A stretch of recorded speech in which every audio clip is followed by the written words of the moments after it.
We hold these truths to be self-evident, that all men are created equal, but today doesn't feel that way. We are divided in more ways than one, and the media and the powers that be all have their own agenda. The people of this great nation no longer care about the truth, they only care about the side they are on. At Poor 360, I am trying to change that. We're bringing you the facts and history so we can all learn something and make our own decisions. Tune in every Tuesday to be a part of that journey. The following is a journey into comics. Journey into comics. It's a journey into comics. Journey into comics. Journey into comics. Journey into comics. Network. Production. Went forward in time to view alternate futures, to see all the possible outcomes of the coming conflict. How many did you see? 14,605,000. How many did we win?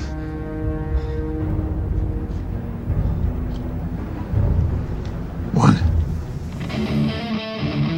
Ladies and gentlemen, you are listening to Journey into Comics, the podcast that's dedicated to everything nerd. With your host, the Podfather himself, Nate Phillips, and introducing his new co-host, Tyler McLaughlin.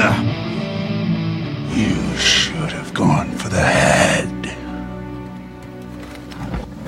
What's up, ladies and gentlemen? Welcome back to another episode of Journey into Comics. It is Journey into Comics 263.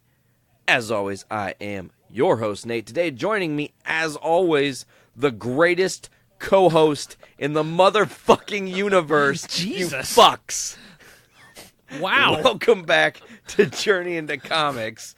My friend and my family, Tyler McLaughlin. How you doing, man? I'm intimidated. I'm excited for this show. I don't know that I would put myself on that kind of a pedestal, saying I'm the greatest co-host of all time. I would give you an award. But I appreciate it. You know, I haven't been here a lot here lately. I haven't really been a lot of anywhere here lately.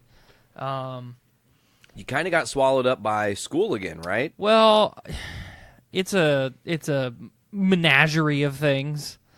I like that word. That's a great word. I've gotten swallowed up by school and kind of being the soccer dad and man, milestones, like we did that the Brews with Dudes 100th episode. Wow. That I knew just by watching that you were not going to be functioning for JIC. I was like, there's no way. I'm not even going to ask. Well, like, I felt bad even like, hey, man, you should just please go sleep. Like, early in the day, we talked about it. Earlier in that week, we talked about it, and like, we kind of hashed out a start time. You know, the plan was to be done like start like midday and be done early afternoon. And then only 6 of us showed up. ooh. And it was like, okay, we got to drink 100 beers in a short amount of time. Not really my strong suit, you know, for a guy that doesn't really hardly ever consume alcohol anymore. So I did my due diligence. I consumed. Let's just say the math for our listeners really quick is 16.6 beers per human in the room that day if you are going to 100. I had 14. Holy fuck. Wow. You are a spicy boy. Holy shit. We were only a couple short. Like how a couple? I can't remember. Like, I can't remember if it was like 6 or 10. I think it was 10. I think we were 10 beers short. So all of us had to finish one more, and then a couple of us would have to drink another one. And we made an executive decision to call it where we were at. Or maybe we were 15 short. oh, that would actually probably be brutal. But still, 85 beers is fucking commendable. Yeah. I was struggling the next day for sure. Damn you, one person that didn't show up. That was probably supposed to be me. Man, it was... Excuse me, sorry for the yawn. Oh, you're okay. It was tough, and then, you know, the following weekend I got like 2 migraines in the same week, which is not normal for me. Bad, no bueno. And then with vacations, and then going out of town this weekend to see Poor Boy, we pushed it back till today because you had a busy weekend and we had a busy weekend. So here we are, back again. Man, and it's so crazy that on one of the busiest weekends for us personally speaking, it all of a sudden became a very spicy boy in terms of news. Because, and I mean, listen, I want to just reassure our listeners for 1 second that we are going to continue our coverage of the House of X and the Powers of X. It's not something we've given up on it, and I know it's been a couple weeks because I'm not going to do it without Tyler. He's not doing it without me. But this week we have to be focused on the news, and it's so much.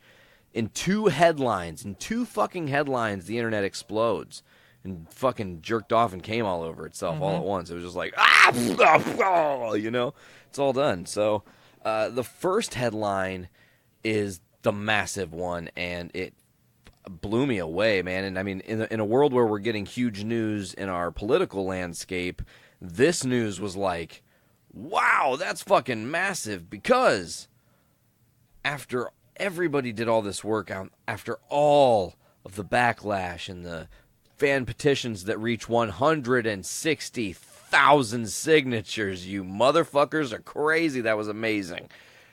We did it. Spider-Man is still home. For now. We did it, Mr. Stark. We won. Oh, that's how I actually shared that post, and it got me in the feels when I posted it. I was like, oh, man, it's so perfect, but also so sad. Like, it was crazy. You know, this took about a month worth of, like, a news cycle to happen. We were kind of at the end of August when he was going to, quote-unquote, leave. The deal is done. It's never going to happen. This is what they wanted. This is what they wanted. They wanted 50%. They wanted 30%. All these hearsay and bullshit. And then we finally get the real deal. They've been working on a deal the whole time. They've been trying to hammer the deal out. There was never a full end. There almost was a full end. Very close, because there were some things they really could not agree on. But and at the end of the I wanted to jump in here and say, sure. You know, I was definitely among. Excuse me. I was definitely among the portion of fans of, you know, just Marvel Comics in general, and Disney and Sony. You know, I feel like in all of this, we as fans have not given enough credit to Sony, because without that original Spider-Man movie, I mean, there's a lot. Spider-Man and X-Men, man, those original 2, we wouldn't be where we were at today. So, but I was 100% convinced, even with the petition and all the notoriety that got and all the fan backlash, that Spidey was done, you know? And I talked to my dad. My dad was in town last weekend. I talked about kind of the whole Spider-Man controversy with him at length. And, you know, he said without Spider-Man, I mean, and he has a deep love for characters like Venom and Carnage, like myself. So, you know, big, vast array of characters. It's not just Spider-Man centric, but without Spider-Man, all that kind of doesn't matter. And I said, well, Dad, they could do, you know, throw any random person who's put on a spider suit. They can just bring them into the fold. Or maybe create a new Spider-Man. You know, we were kind of throwing some ideas back and forth. And his response was the best. It was the most simple. Why can't we just have Spider-Man? You know? The end. Yeah. So and here's the crazy thing, man. I have one little tiny thread of this needle that I really want to drive home, because there's a subplot to all the goodness with Spider-Man coming back, and that is, they have said this deal might be quickly done. There's only 2 more appearances probably. He's going to get a 3rd movie, 1 more movie appearance. They haven't announced what it is, and that's most likely it. And according to reports, Kevin Feige's writing him out. But I really need to stress this subplot that Apple is eyeing the purchase of Sony, And if that were to happen, due to the contractual obligations of what was originally written with the deal between Sony and Marvel, which still stands, okay, it's still a part of the agreement, the rights revert back to Disney if Apple buys Sony. So maybe before we even get the needing to worry about the possibility of Spidey leaving, it'll already be resolved. Well, and I want to rewind for a second to talk more, or I don't know 100% what direction we're going to go next, but just in regards... Wherever the fuck you want, I'm ready to let you take the wheel. Just in regards to the Sony and Disney deal as far as Spider-Man goes, I think that this wasn't 100% calculated and planned like a lot of fans are talking on social media the last couple days. I think that, you know, when negotiations started to break down, I think you had the power. You had the two superpowers on each side of the table. You had Germany and Soviet Russia, and they're button heads, and they each of them wants a piece of the pie. And Germany wants a little bit more piece of the pie. Well, Russia wants more of another pie, you know, and they're going back and forth. When in reality, they just couldn't compromise. Because I think Disney wants more money, Sony wants more money. They want to pay each other less. Okay, so there's agreements there because it's, you know, apple to apple.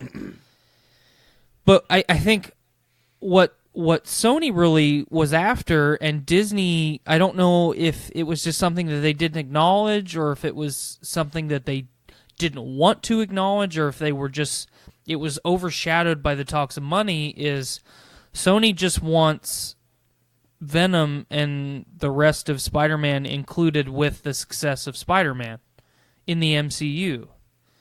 So I feel like maybe Sony raised their hand to offer something on the table, and not necessarily Kevin Feige, but the negotiators from Disney were, we're not going to give you this, we're not going to give you this, and it was the Sony guy saying, hey man, we just want like this little compromise, please. Can we add? Can we? Oh no. Can we? You know, and then you just got Disney cutting them off at every turn. So I'm really glad to see that. You know, there were reports of Disney and Sony bringing in a master negotiator for contracts and stuff like that. I think what we really need to focus on is we have Tom Holland, who, as far as actors in Hollywood, excuse me, I got the burps. But you've got Tom Holland, who, other than Robert Downey Jr. and Chris Evans in the MCU, might be one of the most dedicated to their character. Oh, absolutely. He's a humongous fan. I got to take a quick drink break dedicated to the Pour 360. Oh, he's got the hiccups. I'm so sorry. That sucks really bad. But no, it's you hit the nail on the head. Like, Tom Holland has staying power because he loves Spider-Man. He wanted to play Spider-Man. He was saying that when he was fucking 13 and 14 years old. The role I was born to play is Peter Parker. Like, nail on the head, man. He hits it. And there was a moment where that was going to be taken away from him, kind of. And I think that he did the diplomatic thing by not taking a side, really, and by just being the professional. If the rights belong to Sony, well, Sony's going to make a great picture. I'm not worried about it, you know. But at the end of the day, when those guys are at the negotiating table, master negotiator or not, you know, and maybe instead of it being apples to apples, it's Sony to Apple. Just saying. But sorry. You know, I will jump in here real quick. Sure, please do. As much as I would like Marvel to get all of its intellectual property home and under its control, I'm not very enthusiastic about Apple owning any of it. So I'm just going to throw that out there now while I have the opportunity. Well, I don't think Apple would own any of it. Well, like I said, if Sony is purchased by Apple because of the original contract agreement, the rights literally kick over to Disney. They own it free and clear because it's their property first. and there's no muddying the waters as far as I can tell. And I don't disagree with that, and I'm not disputing that. What I'm saying is, you look at Apple money and Amazon money and Disney money, and you've got the three biggest monies in the pot. Amazon as a whole, as a business, Jeff Bezos. Sorry, Nick Maxon, if you're listening, I said his name. They are eyeing a piece of this pie. Even though we're not hearing about it, it's not being talked about, they want some of this money. Apple, getting ready to launch Apple TV, with their streaming service, they've got big-name actors like Jason Momoa. I don't know if you've seen the new trailer for that show coming up. That shit looks good. I have not seen the trailer yet, but I did hear it looks spectacular, and I do want to check it out. Yeah, definitely give that a quick watch. I will say some of the advertisements for the Apple TV are fucking confusing, and I think it's like a joke parody, and then all of a sudden it's like, entranced, coming to Apple TV, and I'm like, what the fuck was that? I thought they were about to sell me on like fucking Geico or some shit, right. But what I'm getting at is you have the big three between Disney, Apple, and Amazon, and if there is any contractual disputes, if Apple acquires Sony and then the rights to the IP kick back over to Disney, Apple has enough money to throw around to challenge that and drag it out and then get that IP locked down somewhere in negotiations as far as contracts go. And I'm not saying it's necessarily going to happen. I'm just saying that there is the possibility with what's the phrase, the modern business environment or the dog eat dog world that is business. There is the possibility for that to happen, and I would much rather have Sony just have control of it than Apple have control of it. You know what I mean? Because at least right now, Sony is being a little bit fair and playing ball with Disney. You got it. And I mean, and I mean, to your point again, to go kind of back to there's so many little like tangents. There's a third thing, when you think about it, because the other option, not Sony owning it, not Apple owning it, but Disney also has enough money that they could buy Sony. Yes. That is a very real possibility, too. And then that's check and mate, man. That's, we're really fucking sick of the games. We know how much money this can make. And, I'm not going to lie. If I was Marvel, I think it's a really... You're going to be kind of pissed at this. I'm sorry, but I'm just being real. I think it's an incredibly bold gamble to backwater include Venom into the universe. I don't disagree with that a bit. And I think the way I see it is kind of like this. And with how you've responded, I think you're going to kind of see it the same way. Is like, it's not going to feel the same. The rub is not the same as this was born a Marvel Studios picture. Mm-hmm. This has Kevin Feige's DNA all over it. And fuck, maybe there is a little bit of Feige DNA in Venom and we don't know about it. And I wish they would just fucking tell us. It would just make it less elusive. If he had his hand in it 5%, I would be like... It's at least 5% MCU. Let's fucking do it, man. Right. Bring him in. Make the clock tower scene happen. Give him the black suit for the third movie. Fucking go. Like let's watch this play out. Mm-hmm. And they lock it down to this point, but then there's this battle. Who's going to win? We have seen time after time when it comes to involving IPs that Disney wants, they don't lose. They have not went to purchase something and not walked away with a purchase. I don't know if you've noticed. Oh, yeah. Sony, Marvel, or not Sony, fuck. Fox. I'm predicting the future now. Star Wars, Marvel, Nat Geo. Fox. Fucking Fox. The Fox deal just went through. I mean, like, Sony is small potatoes now when you think about it. Here's the thing, though. I mean... You start talking about market shares and the fucking anti-monopoly shit. Disney, as much as we want Disney to own everything, they legitimately can only legally own so much. No, and you're right too. And maybe they're right up on that threshold. Maybe if the Fox deal was them pushing that threshold just a little bit, but I think whatever is to come, they're going to be good plans. Mm-hmm. I do feel they can do a couple different things. Maybe they get bold, and maybe instead of saying it's done, we're losing Spider-Man, okay? Maybe they'll say, look, we're not fully losing him, but we're going to write Parker out of the MCU's not really existence, but kind of into his own pocket, okay? And because he's going to be in his own pocket, and we're going to acknowledge that there is even a pocket where Tom Holland is this thing, that something happened to him. He didn't die. It's maybe a fate worse than death where he's trapped in a void forever or some crazy shit, But anyways, Marvel could just be like, okay, cool. Now, Sony, you have this fucking juggernaut machine with Tom Holland. You guys can make all the money. You can do Sinister Six movie, feature him. Fucking do other villain movies, feature him. Do more Spider-Man movies if you want, feature him. However, sidekick movies and whatnot. But we want Miles or somebody comparable.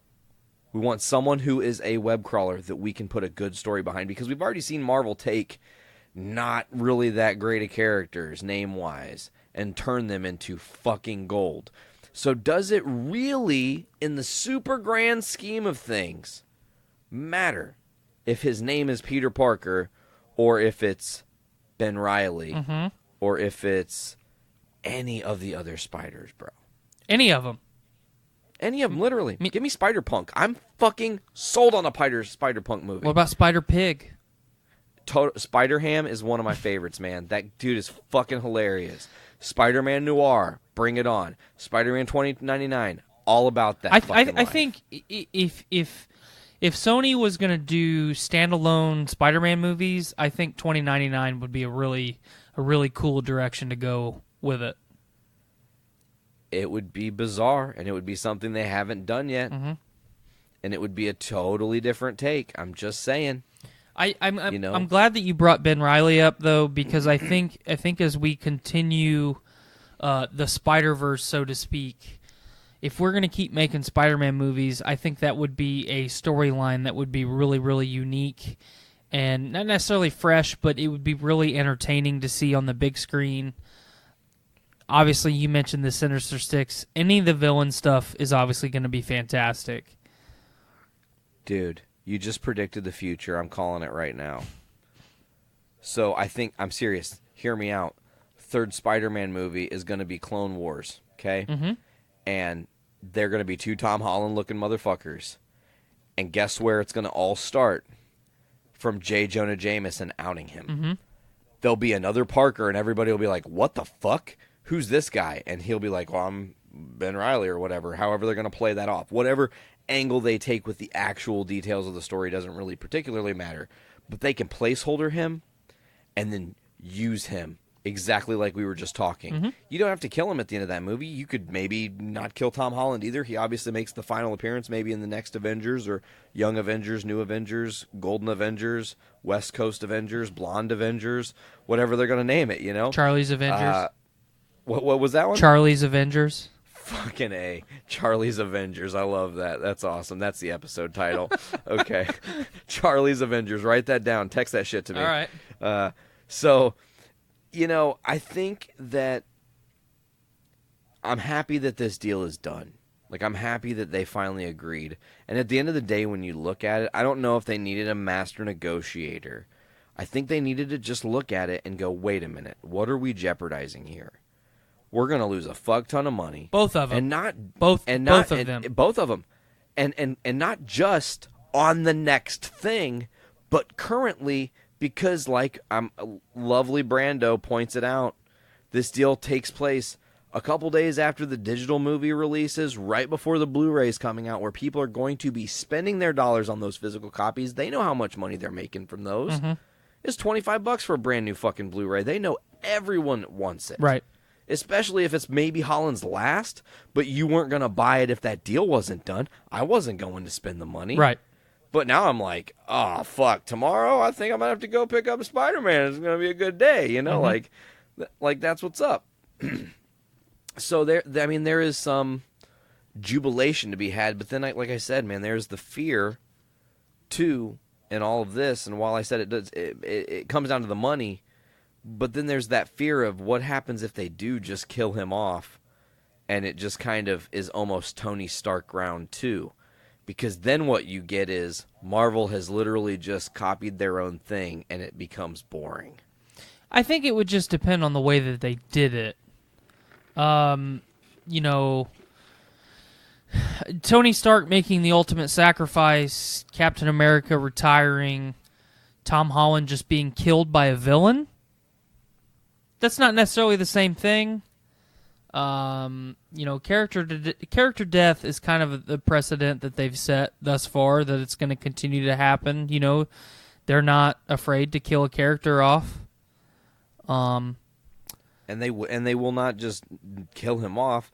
You look at everything Tom Holland Spider-Man has done, and he always is making the sacrifice play, stretching himself too thin in every scenario. So put him on the line again in the front lines against something life or death, you know he's going to fucking save the girl and fucking sacrifice himself, man. Right.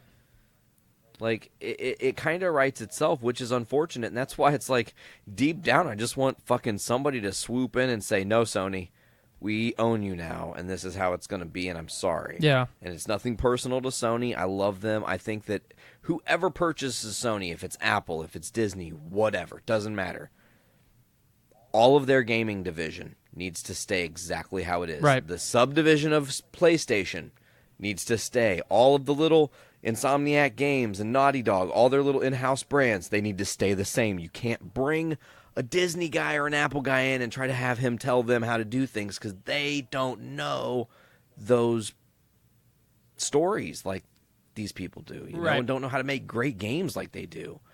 I mean, here's the great question again. Now, are we going to get Spider-Man again being affiliated with this new Marvel's Avengers game? Because the deal is done. Probably, I would imagine. Shared universe of games, bro. That's big. Mm-hmm. That's Marvel doing it again. That's, I mean, amazing. It's tough. I think, let's just say, you know, this deal's gone through. We get another standalone Spider-Man movie, which we're going to get. We get an appearance in the next Avengers movie, which has pretty much been confirmed, which we're not going to get for a while, but it's confirmed, you know, or at least loosely. If Spidey's done, Spidey's done. And I think we just need to accept that, you know. I'm not saying that, like in the lens of I'm the old man standing on his porch saying, you just need to accept it. If they do a good job writing the story, and the stories that Feige and the team have wanted to tell with the character are complete, we don't need to force it anymore. You know what I mean? Yeah, absolutely. I think that you hit the nail on the head with that when you say that you don't force the story beyond what it is. I mean, let's be honest. And I'm just going to keep it real with you. Losing Spidey is kind of right now the least of my concerns now that we have him back. If you're going to kill him in the movies or you're going to do something, write him out, that's fine. Because like you said, the time comes. But I'm looking at Guardians going, no, man.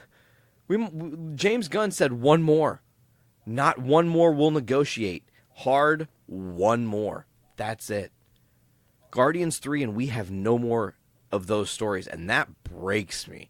That's my fucking jam, dude. Like, Spider-Man might be my character, but that franchise, Guardians, is something special. So, well, and I think you nail it when you say what you said. I think, you know, with the whole James Gunn thing, and I'm glad you brought this up, because the next two that I was going to bring up were James Gunn and Brie Larson. So,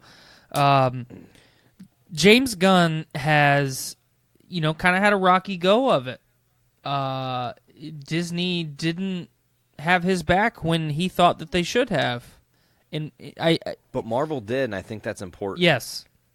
So now, you know, he's been put in the director's chair, no pun intended, but as the head of DC's like next wave shared universe, cinematic universe, and I think that some of the relationships that he built in Disney didn't turn out the way that he wanted to. And you've got DC standing on the other side of the fence saying, hey, man, we will never do that to you. And we'll give you a reach around. Yes. And you know what? I got a whole bag of baby wipes over here. I'll even clean you up when we're done. Like, I will take care of it. Ooh, and that's the treatment. Yep, the baby wipe bath. Not much better than that. But I just think that DC is giving him what he's asking for. And I mean, when you break it down to brass tacks, and it's like, yeah, you know, I've got some good relationships over here. Some of them, you know, kind of muddied and tarnished, and I've got a whole new future over here that I can build that I don't kind of know what's on the horizon, but I'm partially in control in deciding what that is. I think he's making the smart play, as much as I don't want to say that. I mean, I think he is. Well, of course he's making the smart play because he's in control of the situation. And the thing that I don't think a lot of people realize is, while he's in control of the situation, that means, dude, if he does Suicide Squad, the movie, and it bombs, and people are like, yeah, I love James Gunn, but no DC, sorry. And he's like, maybe I should abandon ship. It's okay if he does. No hard feelings. He's in control. He can say, like, I'm not up to task. Zack Snyder did it. Joss Whedon had to do it. Mm-hmm. So, okay, so what? James Gunn, of course he's going to go back to Marvel and fucking make that Marvel money. Duh. Right. Like, or maybe it goes well. I mean, I'm pretty sure, I don't know if this is true. I don't know if this is a dirt sheet thing or rumor, so take this with a grain of salt if it's not real. But I feel like I read somewhere, though, that J.J. Abrams is also working with Gunn as a part of that thing at DC. Yes. And that is mind-blowing. Yeah. Because, I mean, now you've got the architect of the modern Star Wars era and paying homage in right ways to old franchises, but you've got a visionary who has had his creative process bottled in. And if you go, hey, here's DC, here's all these characters, and you can do whatever the fuck you want. I mean, Star-Lord said it best. I'm going to make some weird shit, you know? Like, yeah, I think that's totally 100% correct.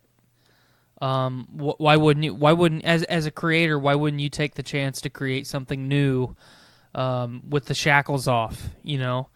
Absolutely. I think that's we have talked about it ad nauseum on this show, the shortcomings of DC and Warner Brothers and what they've done and what they're trying to do. I think, like we've said in the past, this is the smartest play that they've made, bringing in James Gunn, giving him full control of the wheel, just make us some good shit. And then I remember reading the article that you referenced a couple days ago, and there were 3 or 4 big names. I can't remember anyone other than James Gunn or J.J. Abrams, but they were all Marvel or Disney-related people. I remember somebody, it was also, God damn it. I have Brian Michael Bendis. Yep. Thank you. Bendis was one of the people, and Jesus, I mean, he's written some of the greatest Marvel stories of all time. So again, you're volleying the ball to some people that are like the fucking Council of Nerds. Mm-hmm. And they are all people who, listen, let's keep it real. I don't know if you saw this report, but Marvel gifted something to James Gunn to celebrate the production of the Suicide Squad. Like, there's not even a battle between DC and Marvel really going on that needs to be talked about because they're making money in the shared space regardless. Right. And a lot of the fans are fighting, sure. And we've talked about that in the past, that there's enough space in the pool for both of the big kids to play, you know. We got fucking McDonald's and BK Lounge, don't That's we? right, the fucking BK Lounge. Let me get a Whopper with cheese. But I don't know. Modern business is something that really frustrates me, like at length frustrates me. But when you've got kind of I don't want to say rags to riches because that isn't the way to say it, but like, I don't know. I want to see James Gunn be successful with the Suicide Squad and all the other projects that he goes on to do with Disney. I want to see J.J. Abrams be successful with Star Wars. The more I see of this upcoming film, the less excited I get about it. But I want it to succeed. we are all so passionate about the things that we're passionate about. It's not hard to not fuck them up. Just do them right. And the people that are involved in those projects that we're talking about right now are the people that aren't going to fuck it up. So just let them do it, you know? Correct. And I think as long as Warner Brothers, you bring up a really good third party in all of this. As long as Warner Brothers doesn't come in and go, okay, we like what you did, but can you do all these other things completely instead, opposite of what you plan to do? Every time this council of nerds comes to the table with a new movie, a new script, a new idea for this future universe of DC, as long as it doesn't get volleyed into that game of, can you just do this instead? I think everything will be okay, and DC is moving in a right step. Like, Shazam is one small step for DC, but like the James Gunn hire accompanied by all these other changes is the one giant leap for DC and Warner Brothers, as long as Warner Brothers doesn't get too egregious and put their head in there. Totally. Very well said. And now to flip, because we're talking about Star Wars, we're talking about Marvel, Star Wars, we're talking about J.J. Abrams, we might as well flip the script, because humongous news, and I can't wait to get your take on this. The Master of Marvel is going to Star Wars. I read the article like maybe 15 minutes after it hit social media the other day, and I was like so taken aback that I thought it was fake. Yeah. Because, and I wanna say this as carefully as I can, I am not a Kevin Feige fanboy by any means. I think that he is a person who was put in position with the right mindset and all of the resources to make something great. And I feel like all the successes have been like hoisted up and praised, and the failures have just kind of been forgotten about, and that's okay. I'm not saying that's a bad thing. I am a person who liked The Force Awakens. I liked The Last Jedi at first viewing. We talked about it for almost 4 hours. Multiple times, actually. I'm not super excited for The Last Jedi, and I feel like, and I've said this on multiple shows on our network, that Star Wars needs some help. And I think with everything that they're doing with The Mandalorian, that's definitely a step in the right direction. All these unnamed trilogies with different directors, one day they're on, one day they're off. No one knows what the fuck's going on. I've said for a long time that Kathleen Kennedy needs to be removed from anything involving Star Wars, and I stand by that today.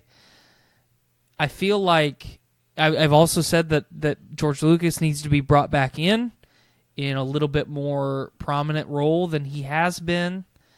I have a question about George Lucas when we get done with this. Okay. Keep going. And I feel like that there's enough people in the industry that have keyed in on fans kind of having the same sentiment, and they were sitting around the table and said, you know what, Kevin, how do you feel about doing some Star Wars? And he's just sitting at the table, arms crossed. I'll do some Star Wars. I got some ideas. And it's gonna be magic. It's either gonna be magic in the way that the MCU has been, or it's gonna be total fucking dog shit, and there's no in between. And then maybe it's just that Marvel has something very special that no other branding can touch, which is a very interesting possibility. I mean, I think that's a really smart way to look at it. And to speak on Feige and the role, and it's funny, you do go back to several podcasts you and I have had in the past discussing Star Wars ad nauseum about Kathleen Kennedy, her role, her missteps as the head of this whole thing.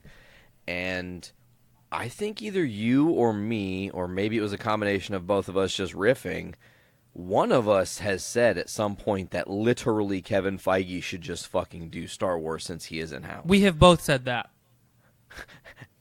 And like, now it's coming true. So if, wait a minute, timeout universe, if I can wish for Spider-Man back and it happens, if I can wish for the Fox deal to fucking go through and it happens, if I can wish for Kevin Feige to go to Star Wars and it happens, motherfucking lottery, millions of dollars. Preach it. Preach it. I want my friends taken care of, bitches.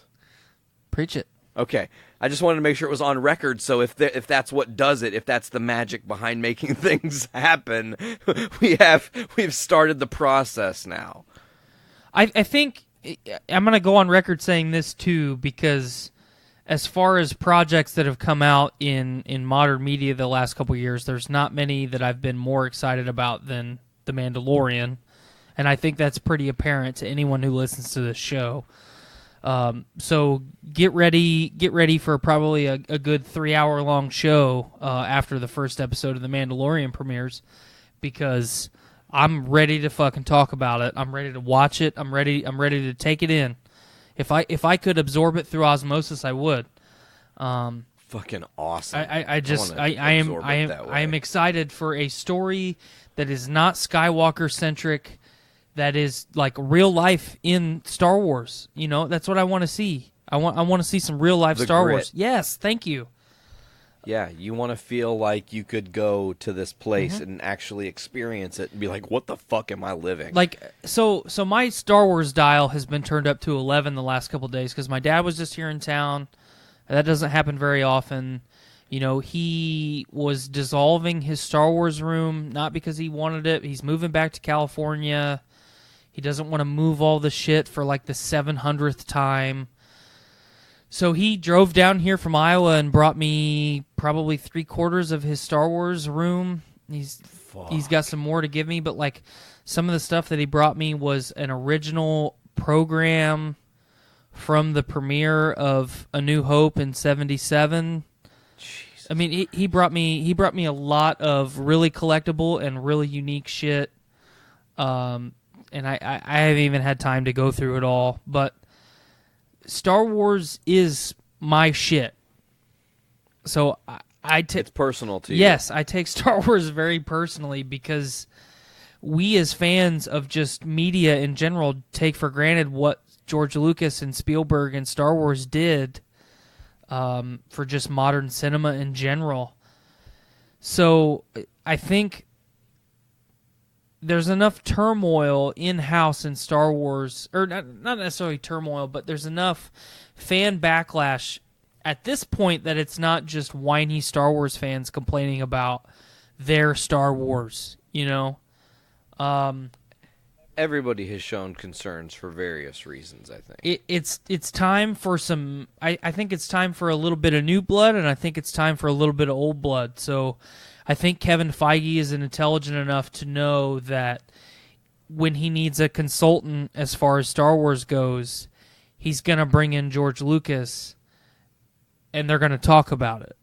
And I feel like Lucasfilm has put enough faith in Jon Favreau that when it comes time to direct some Star Wars movies, that Favreau is going to be the top of the list. And I'm saying this with a little bit of a preconceived notion because I'm biased. I think that The Mandalorian is going to be great. It might not be great, and Favreau might not be everything that I have hyped him up to be on this show.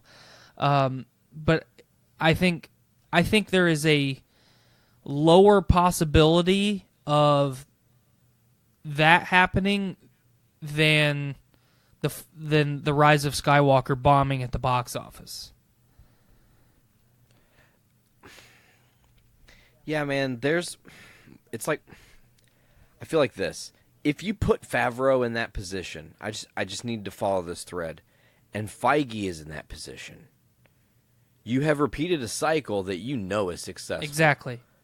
And my question then goes to, you have a friend who you just made billions of dollars with, I'm looking at you, Robert Downey Jr., who's sitting on his motherfucking couch. Mm-hmm. And they could say, oh, we need an old guy that plays a role that's not in a suit, and it's very, very intelligent and very this one specific tone, but totally fucking Star Wars. And it's done, dude.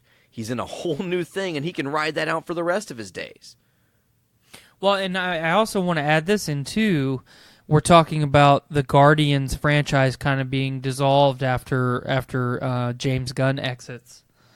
That's a whole cast of people that you could very easily just plug and play into a very similar but a little bit more serious sci-fi universe. It'd be really easy to plug a lot of those people in and play characters. There's been a lot of fans for a long time that said that Chris Pratt needs to play young Han Solo. That didn't happen. Would have been dope. That would have been dope. It didn't happen. But plug those characters in somewhere else. They would all be great fits in the Star Wars universe. Well, and again, I think it comes down to the one fact here. Those people in that house, Kevin Feige and Jon Favreau and Taika Waititi and James Gunn, all these names you can throw around for days that have been involved in the Marvel camp for years, know how to tell stories above all else. You could name every character the shitty brown paper bag, and they would sell movies because they know how to talk to people. Mm-hmm. They know how to look at you, Tyler, and say, hey, man, you had a rough day, but I bet I can touch your heart.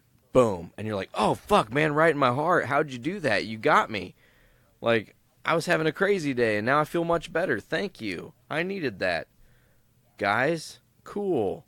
You know, and that's the possibility for Star Wars in the future of Star Wars. Mm-hmm. Like, that's a crazy precipice. By the way, I need to say this real quick before I forget. Millions of nerds' wallets cried out and suddenly were silenced at the announcement that Disney and Star Wars are doing this year Triple Force Friday. Mm-hmm. Do you know about it? Oh, yeah. Did you see all the pops? I did. How badly do you want that IG-11 pop? Jesus. Real fucking bad. And the Mandalorian pop looks quite swell as well, let me just say. I may or may not be getting some special edition Star Wars pops for my birthday. My wife may or may not have hinted at that. I'm not 100% sure. I'm kind of taking it out of context, but I think I'm getting some very highly sought after pops for my birthday. But like I have said it more times than I possibly could count on this show, and you as well. Like how well Disney does, or how well of a job Disney does at casting characters in their movies.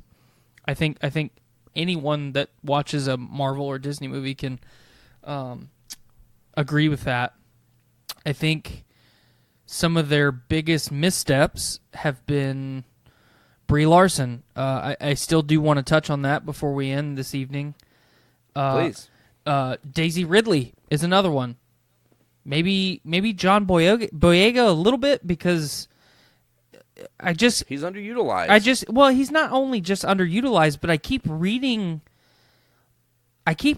articles that he of things that he has said where he's already tired of doing Star Wars, and it may not be true. This might be paparazzi and you know, clickbaity, diced up interviews. Yeah, it very well could be that. And I'm not trying to nail John Boyega to the wall, but Daisy Ridley has gone on record that she wants to be done with Star Wars. And I know that for a fact. That is absolutely certain. It was okay for fucking Harrison Ford to say it, because he did 3 of the greatest movies of all time. He did his time. He made us love this. He served. Daisy Ridley has not won a single Star Wars fan over, I don't think. I mean, there are aspects about Rey's character I really love. Could it have been any other actress? Sure.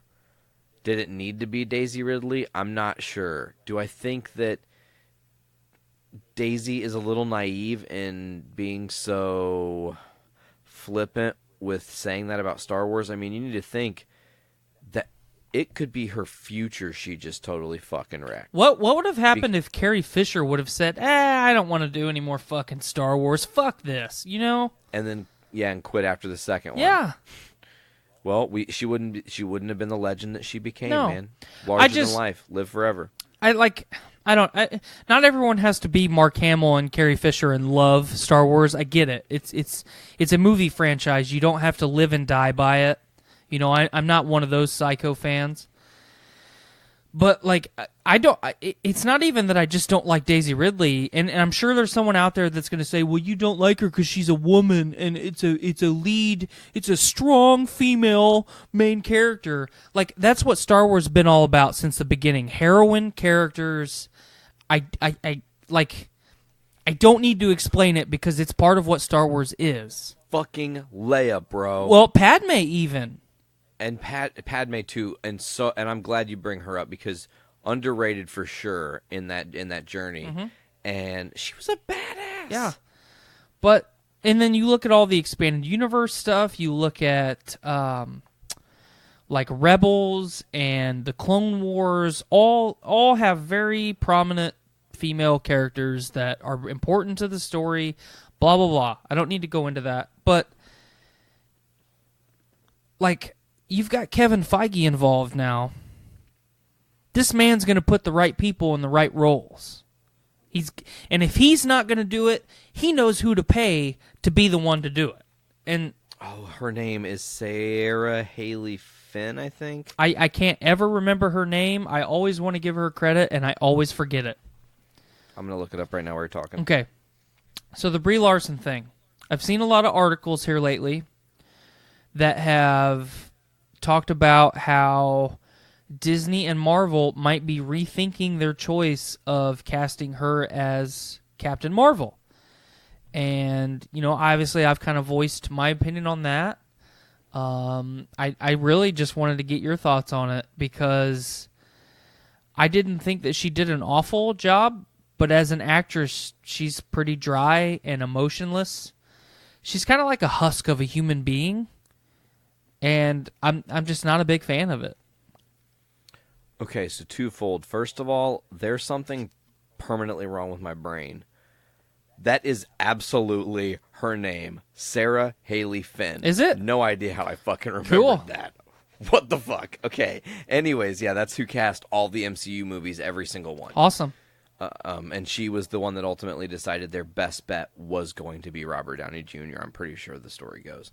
She's like the unsung hero. So let's get back to maybe your most controversial opinion of who is cast in this role now. I don't know if Marvel would backpedal ever and say that they cast the wrong person because that already puts a negative taste in anything, and that is muddying the waters, which automatically makes things less valuable. They are very smart business people at Disney. That's why they made the decision to right the wrong of firing James Gunn because they again knew Endgame would have been affected, would probably not be the highest grossing movie of all time, and obviously Guardians 3 would have done shit. Mm-hmm. And now they can say, look, it's going to go right, and you guys are going to love it, and that's cool, right? And we're like, yeah, fuck yeah. So would they ever publicly come out and say that? I don't think so. Would they allude to it? I still don't think so. Her acting style is a good question to bring up because Brie Larson is kind of an enigma. She is bland toast, as it were. Thank you. And I don't mean to be that mean or anything, but there is example, I'll give you another actor who I think is in her same field. And not to say this actor is bad. I don't want anybody to think I'm dissing them. This is just their style. And you have to recognize different actors act differently. Robert Downey Jr. is a very active actor. He is staging and movement and knowledge and knowing where to block every second of a scene while he's doing it, you know? And the Brie Larson is very similar to like Jason Schwartzman. The guy who was in Rushmore. Yep. He was Gideon in Scott Pilgrim vs. the World for you nerds that don't know anything about Rushmore. So they're methodical. They don't invoke a ton of emotion. It's never over the top. They're never super loud or powerful in a scene, but they kind of dull you into a situation, and you can connect with their characters because there are people like that really do exist, you know. But I think that the next Captain Marvel movie should be the movie we unequivocally judge Brie Larson on. Okay, I think that's fair. If it's shit, I got it. I understand. Like, if it goes awry, I get it. It makes sense. If she quits out before that, I get it too. Like, whatever. Like, however it's going to go down. But her Endgame scenes were filmed before she even did her solo movie. So you can't say that her Endgame performance was based on that, or that she even took anything she did in Endgame and put it towards Captain Marvel, because it's kind of different. Right.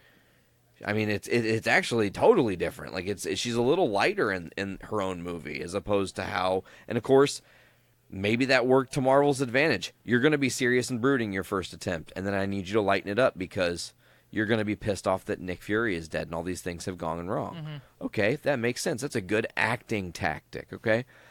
But, there's that but. If this next movie comes out and they don't really go for it with her and give us something to sink our teeth into emotionally, or just convince us that she is more than just this half human, half thing that's overpowered as shit, however, half god, I guess you want to call her, you know, and something that we can emotionally connect to, because sure, she's a savior, but she's just Superman, and it's like not quite as cool. Right.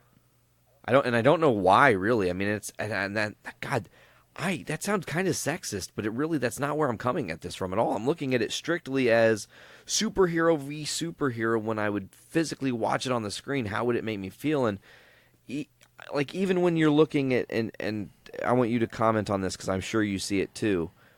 When she's carrying the Benatar back in Endgame, you can fucking see Superman doing that because he's done it in planes a million times. The way she was carrying it, the way they had her movement was like, that's Superman. Yep. That's Superman. Yep. It's fucking Superman. Well, like one of my gripes is I watched a video the other day of like just breakdowns of like actors getting into their roles and like certain scenes that like you normally wouldn't critique, like just videos of actors running. Okay. You just got to stay with me on this ride here. Sure, I'm ready for it. Scarlett Johansson was one of the first clips that they played. In the scenes where she is physically active and it is not a stunt double, she looks like a human being who has ran in their lifetime at least once. Okay. Sure, I'm following. Totally. Cut to Brie Larson. Looks like it is painful. And they have legitimately never ran in their life. Okay. I need you to send me that video at some point. I need to watch it, okay? Okay. Because that's insane and amazing all at once. Yeah, and that's weird too, man. The process is strange, and actors are weird creatures, and I think that's another interesting thing. Like, there are and this is very important because I don't think a lot of people differentiate this.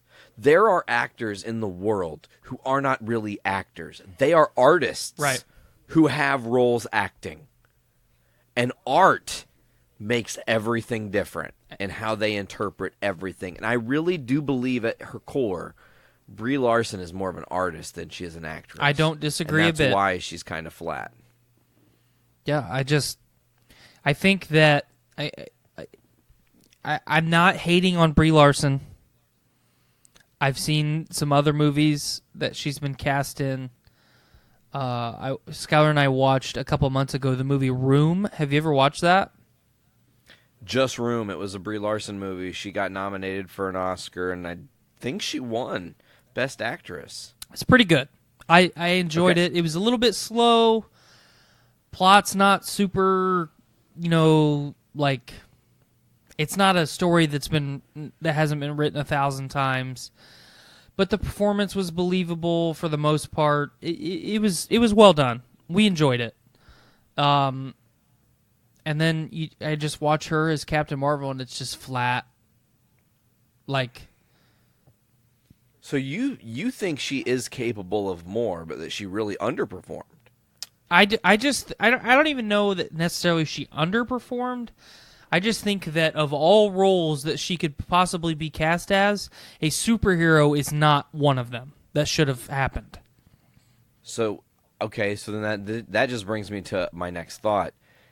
That means it could be entirely possible, and again, you may concur with me on this, or you could totally disagree, but it seems to me like that could just mean that they cast her because she's an Oscar winner, Possibly. for a big-name role, because it was a character they weren't sure they were going to be able to get over with fans. Yeah. And her name and recognition gives the rub. I mean, that's the only line of thinking. And then that line of thinking, Tyler, that line of thinking leads me back to where you first started this conversation. Them souring on Brie Larson. Maybe that's why they're sour on her, because the only reason was kind of a political pull. Man, that's... Ooh, my brain is on fire right now. And again, it's the same thing with the John Boyega stuff. I can't confirm 100% that these reports have been coming out of Disney's internal, office. I've just read the write-ups that I've read, and they run pretty parallel with a lot of the opinions that I have on Brie Larson. Her portrayal of the character of Captain Marvel. We've talked about how the character was necessary, and we did the big review of the standalone movie, which you and I both enjoyed. I just feel like if you just look at the standalone movie, she was the weakest part of that movie, and if we're going to keep doing Captain Marvel going forward, or if she's going to keep making appearances in movies, I think along the same lines as Alden Ehrenreich with Han Solo, maybe she needs to sit down with some people and get a little bit of constructive criticism. Man, I think it could be, and I say we judge her on her next movie. It was a little bit of an identity crisis thing, I think, in this first movie, because we liked it, and one of the things we did like too is that she didn't know who she was. She finds herself, and I think it's hard to fully judge a character when you don't have a scope of what their intentions are or where they're coming from. And now we've seen her again kind of be even more powerful. I mean, God, you look at that scene with Thanos in Endgame, and you're just like, oh fuck, right? Nice job, stunt double. Yeah. But no, man, I think they could course correct and keep things on pace with Brie. We just need to wait and see where we go from here. Before we get out of here, I'm not going to forget my George Lucas thought, bro. Okay. Yeah. Did you hear this? Have you heard the thing that came out about what they did? Okay, I feel bad. I really do. So, apparently, when Lucasfilm was being purchased by Disney, right? There was a non-written verbal good faith agreement moving forward that when they were revitalizing Star Wars, they would be using stuff from George's vision and his plan, because he had those movies planned out. He knew what he wanted to do with that series, Right. and didn't do 7, 8, or 9. He chose at the time not to do it, and I don't know what the reason was. Maybe he was worried that fans were still going to be upset because of the prequels or whatever it was. But they, after the purchase was done, went to a dinner and showed him some footage of Force Awakens. And that was when he realized they were doing nothing that he said at all. And it fucking broke him, I guess. And he's been all fucked up since. Because they just took his idea and said, nah, okay, we're not actually going to touch that at all. We're doing our own thing. Which is really sad. Which is really sad. I hadn't seen that, but I just watched this special before we started the show called Star Wars Galaxy's Edge something. It was a special on Freeform. Neil Patrick Harris and a bunch of celebrities hosted it, basically taking you through the Star Wars theme park at the Disney locations. Which now apparently has continuity in the worlds. Yep, it's in canon now.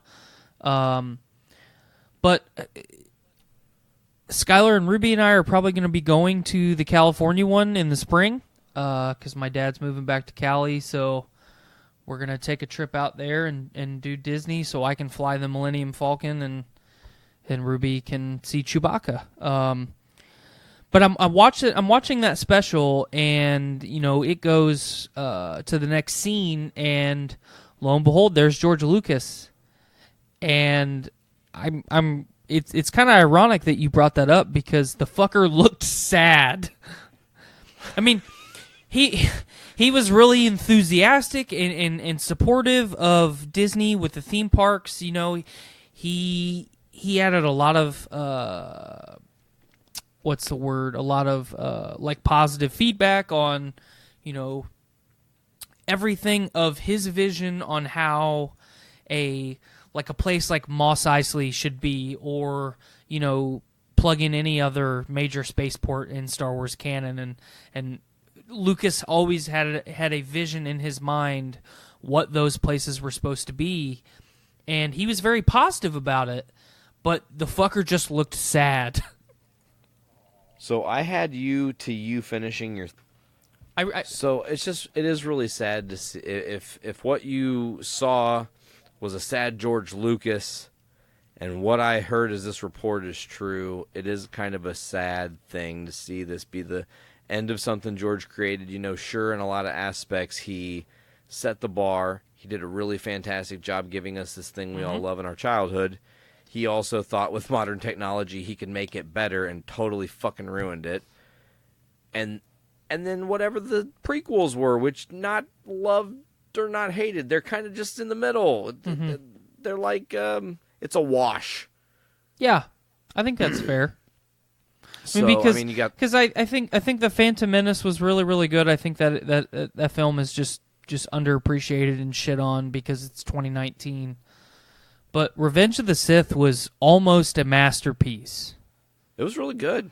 It's one I'll still watch. I'll probably watch it later tonight, actually. It was almost a masterpiece, and I don't think it gets enough credit for what it was, or for what it is, really. Hayden Christensen aside, Hayden Christensen is kind of like Alden Ehrenreich for me. The media at the time said that he didn't do a good job, so everyone thinks that he didn't do a good job. If you love Star Wars and you love Han Solo and you love the character and not what in your mind the character should be, Alden Ehrenreich did a fantastic job as Han. Killed it. He was so good. Would watch a Solo too if they made it. I really hope they do. I don't know if that's a plan, but man, I gotta ask this one last question because I'm gonna. It's a prediction coupled with a question into the prediction. It's nearing Black Friday. Okay. Tick tock, tick tock, tick tock. We are nearing a time where ads are going to come out, and I'm wondering, the way things started with our 2018 into our 2019, the Fox purchase and everything, if Disney said, hey, we're going to come out with a couple things for this Christmas. First of all, original trilogy, original cut. Yes. Blu-ray 4K editions. Yes. We're going to charge X amount for the box set. Doesn't matter. We're also going to release a prequels with the original trilogy uncut as well as a six movie box set. And we're going to let you know now that once the 9th movie hits Blu-ray, we all are also going to release a third packaged version of the same deal that can be all 9 movies 4K Blu-ray with the original uncut versions of the movie. You'd be all over it. Everyone would be all over it. They'll put it in the sale for Black Friday, and it'll sell out everywhere. See, and that's the thing. I already own the original Star Wars Complete Collection Blu-ray box set. I will buy with Han and Anakin, or Anakin and Vader. Yep, I will buy as many Star Wars box sets as I have to buy. Okay, so let's do a count here between the both of us. How many times have you owned Star Wars on particular medium that it's been out on? Legitimately, only twice. Okay. I had so I had my original Fox Blu-ray, or not Blu-rays, VCRs. Or VHS. Yeah. VHS, not VCR. Fuck! that's awesome. That was a good one. So there was a second, like there was a delay in my brain where it was like, hey, what was that thing called that you put in the VCR? Oh, it was called the VCRs. Fuck. Oh, that was awesome. Okay, let me rephrase that. So I had my original VHS trilogy, which I still have. I just don't know where it's at. It's somewhere. And then I had the Ewok Adventure double-sided DVD. Okay. And then I have the Star Wars Complete Collection Blu-ray. I legitimately waited years to buy that because when it came out, it was $150. And I got it for $59, I think. You got that for an absolute steal, dude. Mm-hmm. I think that was actually a Black Friday purchase. Yeah, I'm pretty sure they released that, just kind of like what I was just saying. Mm-hmm. It was around a Christmas timey type deal or Black Friday type deal, but I think about it, and so you've owned it basically 3 times. Okay, 3-ish times. So, okay, I had the original individuals from 77 and 81 and 83. Mm-hmm. And then in 95, I got the remastered editions on VHS. So I bought it a second time. I think I asked for it for Christmas that year, so I actually didn't buy it, technically speaking. And then when they came out on DVD, I thought that was the coolest shit. So I got the box set trilogy with the original 3. Mm-hmm. And then when they released the prequels as a box set trilogy, I got that in a DVD form.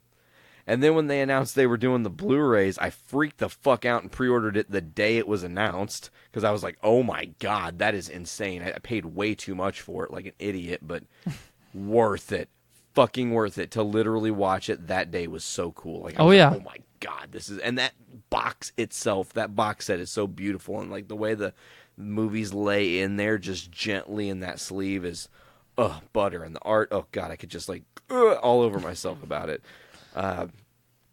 But yeah, I don't even have a 4K TV, but if they said, we're only releasing this as a 4K and we're going to do the original uncuts, it's time to upgrade, baby. Like, it's time, you know? It's sad that the original, that the uncuts are so better than the remasters. Man, and especially if you've watched the despecialized editions of those movies, and you're just like, man, these were masterpieces. I don't care if Jabba was a dude and you changed your mind and turned him into a slug. Give me a reason why he looks like a slug now. Right. Don't you have something that turns people into fucking slugs in this galaxy? Jesus, it's not that hard. Right. Like, what? He got fucking captured by the Hutts and they turned him into one of him by, like, sucking his fucking brain out or some shit. I don't fucking know. You guys are writers. Do it. It's not that hard. Right.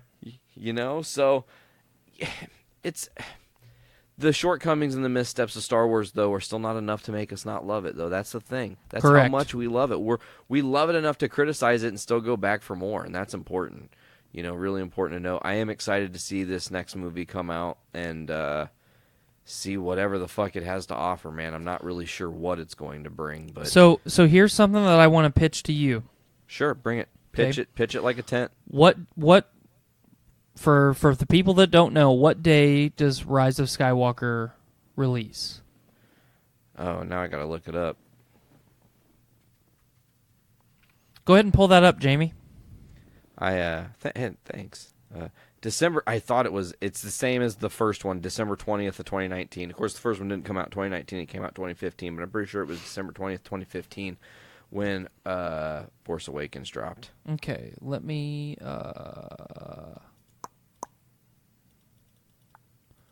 December 20th, 2019, that's a Friday.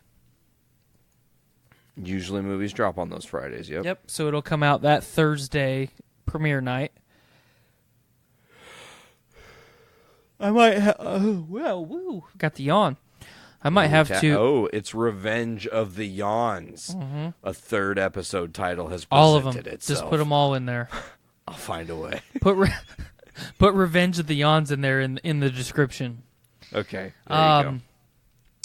I might have to make a trip up there if you don't make a trip down here for Star Wars. Whatever happens, we'll figure the trip out. Is what the actual word is. Yeah, we're gonna. It is really close to the holiday. However, we will lock that shit down. I mean, Does shit. not matter. I mean, shit. I'll take that Friday off work. Ooh, dude. I don't fucking care. It's Star Wars. If you did that and I came down, we could do major damage on your Star Wars room too, especially if you got a bunch of shit to do. Mm-hmm. Which it sounds like you really have a lot of stuff to go through, bro. Yeah, I had like one more box to kind of organize and put away, and now I have just shit everywhere.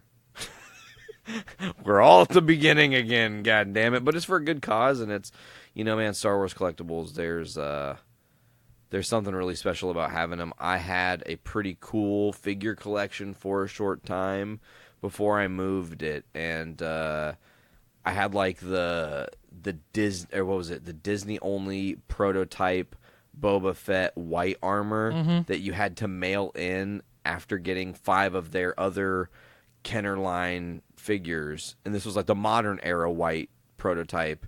I also had a Ralph McQuarrie Celebration 4 R2-D2 C3PO prototype art figure set that was fucking incredible. Wow.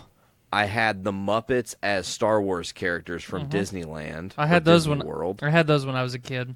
Okay, and they were still in box and shit, so it was all those. And then I will say, at a time, and I so fucking hope somewhere on Facebook pictures exist, because I was an idiot and didn't take pictures. I had an entire 100% as complete as I could find 95 through 97 Power of the Force collection, which included figures with short sabers and long sabers, incorrect colorings, the holographic card versus the non-holographic card versus the orange holographic card versus the orange holographic or non-holographic all-color card. Dude, there were so many fucking weird things they had. And I think the only thing I have left is like a Royal Guard and maybe a Sand Trooper still mint on card, I still have some of these, and I'll probably early Merry Christmas to you, but I have entire set of mail-in Cantina Band figures that only come in a little tiny white box. Fuck yeah. I also have, I think I still have it, a Han Solo with his helmet off figure, Kenner, that's in a little white box that was a mail-in. And I'm pretty sure I still have my holographic Obi-Wan figure that was a mail-in as well. Cool. So, yeah, I need to go look. I know I literally am, like, staring through my house right now, even though the doors are closed, because I know exactly where they are, just so I can, like, don't forget, you fuck. So, yeah, I'm going to go check into those and probably send you some pictures after the show for sure. But awesome. I'm actually looking at a Darth Vader figure right now, man. Star Wars shaped me, bro. That's not even a lie.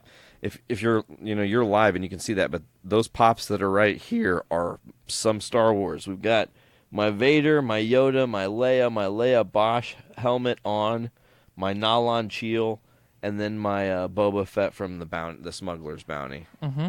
Which that one's the shit because he's on fire and he's like shooting up. It's all done. Oh yeah. You're like, I know, fucker, I want it, bitch. Sorry. You got me. Man, you wouldn't get that reference because you haven't watched Breaking Bad, you fuck. Don't start your shit, Nate. I won't. I'll save it. This has been a great podcast. We don't need to end it on a weird note like that. You are going to watch Titans, though. That's my thing, everybody. Motherfucking watch Titans. That's my news headline of the week. So I've watched a couple like clips from the newest season just to kind of gauge if I really want to watch it or not, and that's how I know that Jason Todd's a douche. Yep. I watched the tunnel scene today where he gets taken. Yeah. Okay. Mm-hmm. So I watched that and I was like, And right maybe before, he gets taken. well, yeah.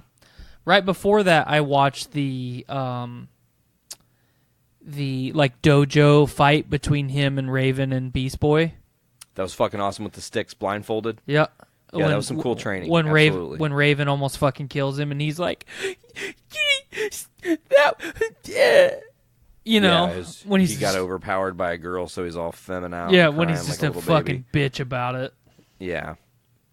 Absolutely, though. But if you've seen the tunnel scene, then, I mean, you know what they're setting up. And I think I predicted this on the last JIC. Like, listen, it is highly possible they'll Jason Todd this story for real and make Slade Wilson fucking kill this kid. Mm-hmm. And let me tell you, they do not make it not gory when they kill people.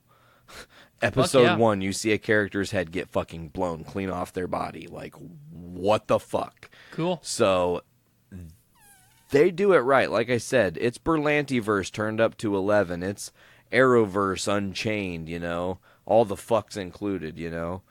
I highly recommend Titans. Watch that shit.